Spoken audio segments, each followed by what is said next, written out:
Team India top order మొత్తం అదరగొడతా ఉంది.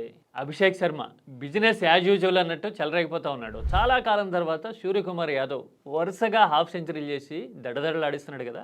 ఇషాన్ కిషన్ సంగతి అయితే సరే. మరి ఇలాంటి టైంలో టాప్ ఆర్డర్లో వీక్ లింక్గా కనపడుతున్నది, డిస్కషన్ పాయింట్ అవుతున్నది సంజు శాంసనే. మరి ఫోర్త్ మ్యాచ్లో సంజుకి ఛాన్స్ ఇస్తారా? సంజు ఈజ్ జస్ట్ 1 నాక్ అవే అని మార్కెల్ చెప్తూ ఉన్నాడు. అంటే ఈ లెక్కన 4వ మ్యాచ్లో ఛాన్స్ ఇస్తారు అని అనుకోవచ్చు. ఒకవేళ ఇస్తే గనక సంజుకి అదే ఆఖరి అవకాశం కావచ్చు అని ఎందుకంటూ ఉన్నారు? ఎందుకంటే సేమ్ స్లాట్లో అంటే టాప్ ఆర్డర్లో బ్యాటింగ్ చేయటమే కాదు, వికెట్ కీపర్గా కూడా స్పెసిఫిక్ రోల్ ఉన్న ఇషాన్ కిషన్ క్లిక్ అవుతూ ఉన్నాడు కదా. మరి అలాంటప్పుడు సంజుకి వైట్ బాల్లో డోర్స్ పర్మనెంట్గా షట్ అవుతాయా అని అనిపిస్తూ ఉంది. టీంలోకి సెలెక్ట్ చేయకపోతేనేమో సింపథెటిక్ డైలాగులు, సినిమా మీమ్స్ షేర్ చేస్తాడు సంజు.